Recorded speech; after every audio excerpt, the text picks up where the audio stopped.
Hello दोस्तों, एक बार पुनः आपका स्वागत है एक जॉब में। और हम आज यूपी ट्रिपल एस सी पेट की जो सीरीज़ चला रहे हैं उसमें हिंदी का आज टेस्ट है और 25 क्वेश्चन है। इसमें देखते हैं, सॉल्व करते हैं और कुछ थोड़ा बहुत डिस्कशन भी कर लेंगे इसका। चलिए स्टार्ट करते हैं। पहला क्वेश्चन है, उत्तराधिकार में प्राप्त संपत्ति वाक्यांश के लिए एक शब्द निर्माण। तो जो है इसके लिए आप लोग देख लीजिएगा, रिक्त, धरोहर, वसीयत और संदाय। तो इसमें ऑप्शन सही होगा रिक्त। पहले का ऑप्शन सही हो गया ए। धरोहर क्या होता है? जब कोई अपनी जो है कोई वस्तु किसी के पास कुछ समय के लिए संरक्षण में रख जाए तो उसे धरोहर कहते हैं। वसीयत, जब संपत्ति का उत्तराधिकारी पहले से ही किसी को नामित कर दिया जाए तो उसे वसीयत कहते हैं। और संदाय होता है भुगतान। संदाय का अर्थ होता है भुगतान। ठीक है, तो आई थिंक आप लोगों को समझ में आ गया होगा। दूसरा क्वेश्चन देखते हैं, जिस समास में सभी पदों के बीच और शब्द का लोप रहता है वह समास है। मतलब किसमें और शब्द का लोप रहता है? तो ये होता है हमारा तत्पुरुष समास, समाहार इंद्र समास, व्यतिरेक बहुव्रीहि समास, इतरेत्तर द्वंद्व समास।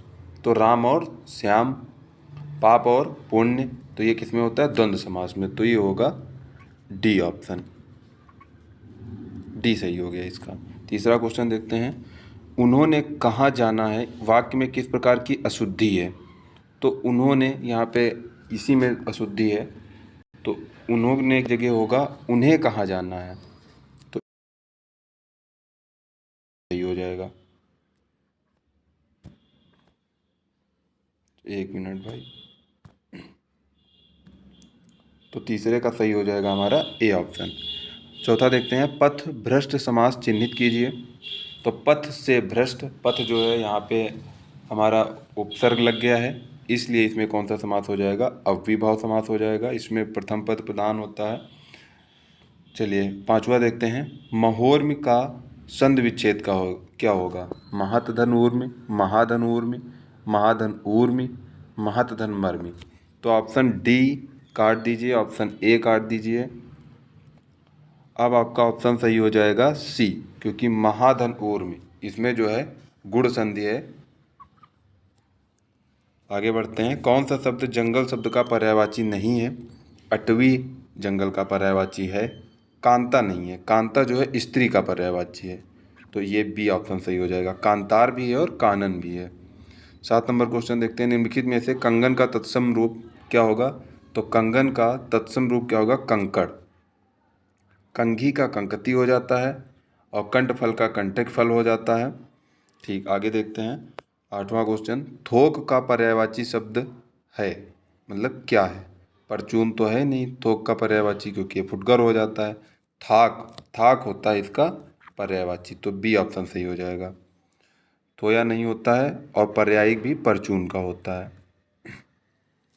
स्वर संधि में किसका मेल होता है? अक्सर बात है, स्वर संधि अगर आ गई तो स्वरों का मेल होगा, आ और आ का मेल होगा, ई और ई का मेल होगा, तो ए ऑप्शन सही हो जाएगा। दीठी का तत्सम रूप है, बहुत पूछा जाता है क्वेश्चन, दृष्टि। फिर 11 नंबर क्वेश्चन, अनेक शब्दों के लिए एक शब्द निर्माण के निम्नलिखित विकल्पों में से कौन गलत है? तो जंगल की आग, दावानल, ये सही है।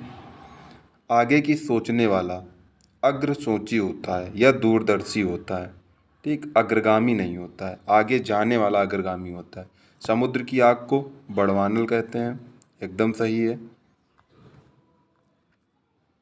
पेट की आग को जठराग्नि कहते हैं, ये भी एकदम सही है। तो ऑप्शन हमारा बी गलत हो गया, सुमेलित नहीं है।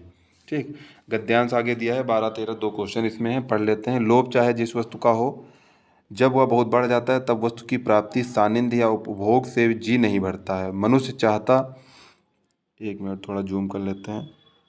मनुष्य चाहता है कि वह बार बार मिले या बराबर मिलता रहे। धन का लोभ जब रोग होकर चित्त में घर कर लेता है, चित्त मतलब आत्मा में, तब प्राप्ति होने पर भी और प्राप्ति की इच्छा बराबर बनी रहती है, जिससे मनुष्य सदा आतुर और प्राप्ति के आनंद से विमुख रहता है।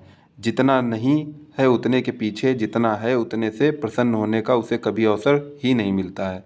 उसका सारा अंतःकरण सदा अभाव में रहता है, उसके लिए जो है वह भी नहीं है। असंतोष अभाव और कल्पना से उत्पन्न दुख है। अतः जिस किसी को देखकर वह प्रसन्न होता है और न उसे देखकर कोई प्रसन्न होता है। इसी से संतोष सात्विक जीवन का अंग बताया गया है।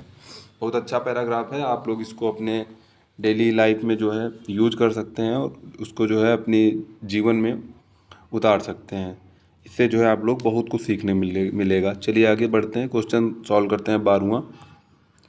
तो हम आपको आंसर ऐसे ही बता दे रहे हैं, बाकी आप इसका जो है पहला एक बार और अच्छे से पढ़ लीजिएगा तो आपको समझ में आ जाएगा। मनुष्य का अंतःकरण सदैव अभाव में क्यों रहता है? इसमें जो है बी ऑप्शन होगा। जितना है उतने से प्रसन्न होने का उसे कभी अवसर नहीं मिलता है, वो और ज़्यादा मांगने की कोशिश करता है और ज़्यादा पाने की इच्छा रखता है। चलिए 13 नंबर क्वेश्चन, सात्विक जीवन का अंग किसे कहा गया है? लास्ट वाली लाइन में लिखा था सात्विक जीवन का अंग संतोष की को कहा गया है। फिर 14 नंबर क्वेश्चन, निम्नलिखित में से अमृत का विलोम क्या होगा? तो अमृत का विलोम होगा विष। अमर का विलोम मर्त्य होगा और विश्व का विलोम जो है परलोक होगा। परलोक, परलोक। चलिए तो इसका ऑप्शन डी सही हो गया। भौतिक का विलोम क्या होगा? तो भौतिक का विलोम आध्यात्मिक हो जाएगा, सबको पता होगा। अधार्मिक का धार्मिक विलोम होता है और शारीरिक मानसिक का विलोम होता है, ये लिखा है। जैसे अमृत का मर्त यहाँ पे लिखा है। ठीक। गहरी नींद सोना अर्थ की अभिव्यक्ति के लिए उचित मुहावरा है। मतलब गहरी नींद सोना का मतलब हो गया घोड़े बेचकर सोना। कहते हैं घोड़े बेचकर सो रहे हैं। सी ऑप्शन सही हो जाएगा। चैन की बंसी बजाना, चैन की बंसी मतलब सारे काम खत्म हो गए हैं, अब हमको चैन की बंसी बजा, सिलेक्शन हो गया हमारा, अब हम चैन की बंसी बजाना मतलब मौज करना। चलिए 18 नंबर क्वेश्चन, बच्ची रो रही थी को भविष्य काल में बदलिए। भविष्य काल जब कभी भी होगा तो गागी गे लगेगा, तो बच्ची रो रही होगी। डी ऑप्शन सही हो जाएगा।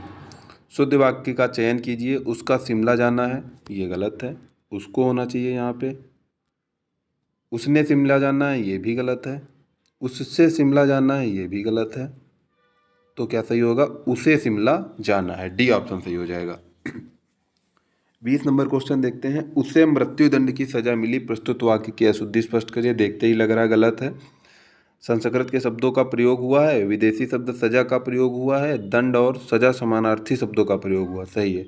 जब मृत्यु दंड हो गया तो उसी में क्या आ गई? सजा हो गई। तो यहाँ पे सजा का जो है ये गलत यूज यहाँ पे किया गया है, तो ऑप्शन सी सही हो जाएगा। चलिए पुल्लिंग परिवर्तन का सही विकल्प चुनिए। तो जो है सामग्री सम्राट, तो सम्राट का जब स्त्रीलिंग बनाते हैं तो सामग्री हो जाता है, तो ये हमारा एकदम सही है। ए ऑप्शन एकदम सही है। ठाकुराइन का क्या हो जाएगा? ठाकुर हो जाएगा। यहाँ पे ये गलत लिखा है, तो ठाकुर हो जाएगा ऐसे। फिर कवियत्री का क्या हो जाएगा? कवि हो जाएगा, कवि। यहाँ पे कवि लिखा है। फिर इसके बाद रानी का राजा हो जाएगा, राजा। चलिए अगला क्वेश्चन देखते हैं, वधु का बहुवचन रूप क्या होगा? वधुएं, वधुओं। वधु का बहुवचन रूप यहाँ बताना है, तो यहाँ वधुएं लिखा है, ये गलत है। वधुओं लिखा है, ये भी गलत है। वधुएं लिखा है, ये भी गलत है, तो वधुएं, सी ऑप्शन सही हो जाएगा। माता पिता अपने बच्चों के लिए कड़ी मेहनत करते हैं, रेखांकित शब्द का क्या अर्थ है? विशेषण के लिए, विशेषण तो है नहीं, तो ए ऑप्शन कट जाएगा। परसर्ग ये हो सकता है, सर्वनाम ये भी नहीं है, संज्ञा ये भी नहीं है, तो आगे कुछ देखना नहीं है। परसर्ग है, और परसर्ग हमेशा जो है संबंध बताता है, ये जो है कारक चिन्ह की जगह प्रयोग किया जाता है। चलिए अंक का अनेकार्थी शब्द क्या है? अनेकार्थी की कोई ट्रिक तो आपको होती नहीं है, इसको आपको रटना ही होता है, तो इसमें आपको मैं आंसर बता दे रहा हूँ। संख्या के अंक, नाटक के अंक, गोद या अध्याय। डी ऑप्शन सही हो जाएगा इसमें। किस शब्द की वर्तनी शुद्ध है? तो पृष्ठ, तो पृष्ठ की वर्तनी ऐसे लिखी जाएगी, पृष्ठ, पृष्ठ। ठीक, इसको मिटा देते हैं। फिर पृष्ठ तो गलत हो गया। पर्याप्त, पर्याप्त ऐसे लिखा जाएगा। एक मिनट, पर्याप्त, एक मिनट भाई।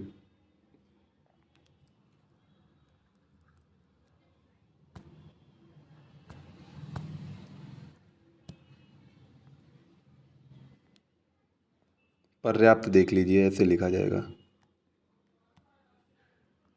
ये पर्याप्त हो गया। फिर इसके बाद तो ये भी गलत हो गया। प्रदर्शनी, प्रदर्शनी नहीं होता है, प्रदर्शनी होता है, प्रदर्शनी ऐसे लिखा जाएगा, प्रदर्शनी। देख लीजिएगा आप लोग रिवाइंड करके इसको। फिर ब्रजभाषा, ये भी गलत हालांकि लिखा है, ब्रजभाषा ऐसे लिखा जाता है, इसमें जो है मिसप्रिंट हो गया है, ब्रजभाषा ऐसे लिखा जाएगा, ब्रजभाषा। डी ऑप्शन सही है इसमें, लेकिन जो इसमें मिसप्रिंट हो गया है, तो ऑप्शन डी सही हो जाएगा हमारा। अंततः फिर वही कहना है, माँ के लिए पढ़ना ही है। और अगला टेस्ट अगले दिन फिर जीएस का आएगा। आई थिंक आपको कुछ समझ में आएगा। आप कमेंट में ज़रूर बताइएगा कि इसकी क्लियरिटी कैसी है। बाकी इम्प्रूवमेंट करने की धीरे धीरे कोशिश कर रहे हैं। चलिए, थैंक यू, जय हिंद।